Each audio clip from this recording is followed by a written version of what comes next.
Molly, it is great to see you. Are you excited to get back to Tuscaloosa once again? Yeah, it's been a quick trip home back to Boston and then back to Tuscaloosa. And our crew has been in the state of Alabama so much this season. We're going to have to start paying taxes to the state because we've been there so much. I think this is maybe my fourth game covering the Crimson Tide. We've also covered Auburn this season.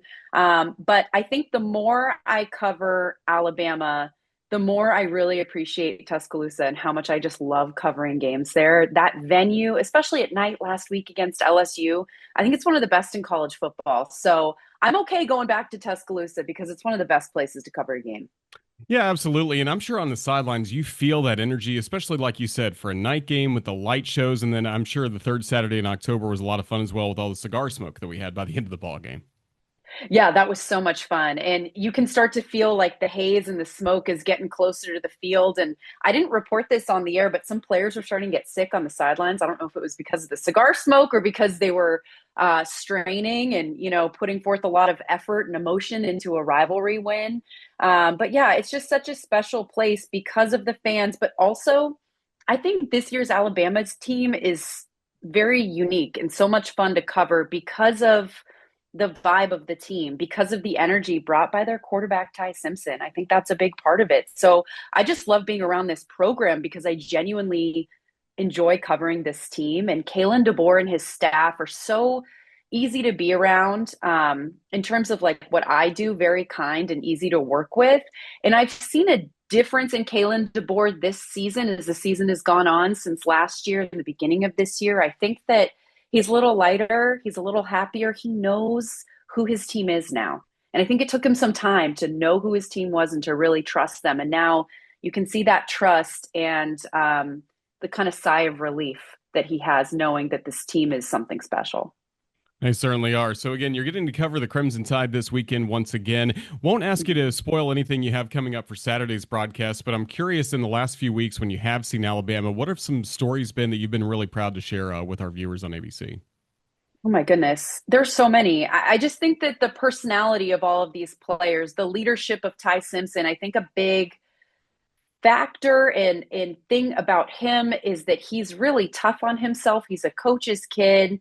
In the game last week, I think it was a fumble. He turned over the ball and he's on the sideline, shaking his head, slamming down his water. And it's been interesting watching him respond to those tough moments. And we're watching Ty Simpson mature as a quarterback before our eyes. So I think that's been really interesting because during the game, I stand near the line of scrimmage, but sometimes I'll just stand right behind the bench area and I'll stand behind Ty and his receivers and just watch their interactions to try to really understand who he is. And so it's been a joy just watching him mature and watching him handle adversity and respond. I think he's gotten better at responding to that kind of adversity. So that's been really cool.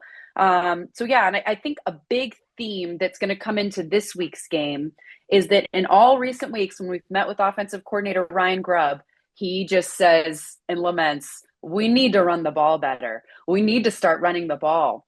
When are we going to be able to run the ball? And he's trying to figure that out. And they haven't been able to really put that together yet. So I think that that's going to be a big factor in this game is which team can be more two-dimensional because Alabama is winning games with a one-dimensional approach. But I think in order to take it, deep into December and January, they need to get a little more of a run game going. And the staff is very aware of that. And every time we talk to Ryan Grubb, that's kind of the biggest thing that he's harping on is that he wants to find more of a balance, more of a run game with their offense.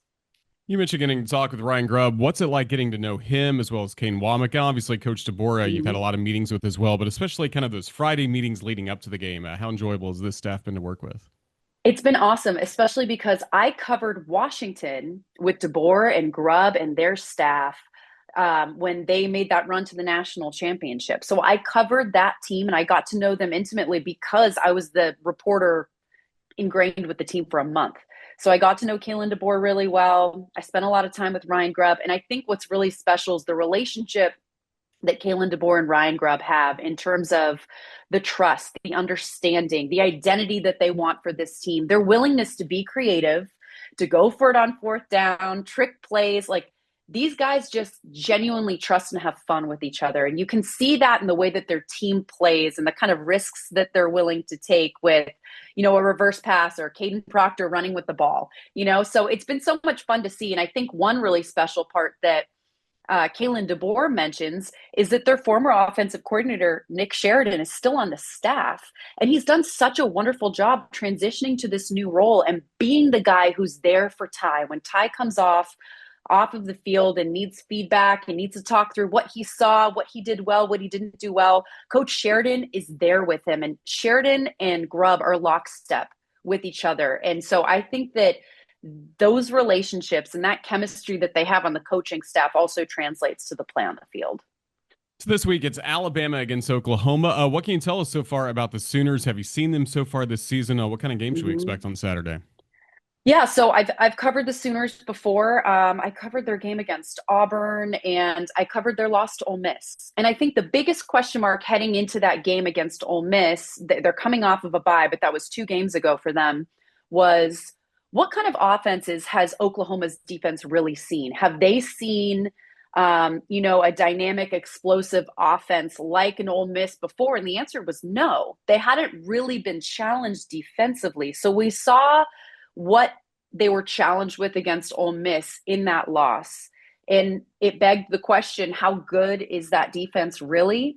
And then you saw their response in the game against Tennessee, another dynamic offense. And the statement that they were able to make in that game, I think taking the ball away 3 times, scoring a ton of points off turnovers, they really have proven themselves as a defense in my mind because of their response to that Ole Miss game. So I think this is another huge challenge for them in their defense, especially with the explosives downfield that Alabama loves. I think that this game is going to come down to, who can run the ball, right? Who can run the ball and whose defensive front is going to be the better defense that day. So Oklahoma has been a lot of fun to cover because of the question marks about their defense, watching their defense evolve. And this is a great quarterback matchup. John Mateer is so engaging and dynamic and fun to chat with, very likable. He's a great team leader. He reminds me a lot of Ty Simpson in terms of their personalities and who they are.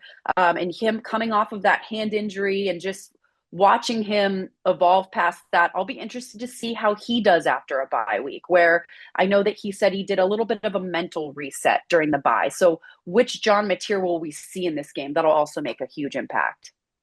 We'll let you brag on your crew just a little bit. I love, of course, Sean McDonough, one of my play-by-play heroes, of course, anchoring everything for you in the booth. And then Greg McElroy gets to always have a hero's welcome when he comes back for a homecoming game at Alabama. How much fun do you guys have covering college football every week? It's so much fun because I genuinely just love those guys. They're like my family, my teammates, just like, the Crimson Tide are a team. Our ESPN crew is our own little team. And it's so much fun coming to Tuscaloosa because Greg is the mayor. He walks around and everyone knows him, and he's so gracious with his time with people, and you can tell he just loves being there.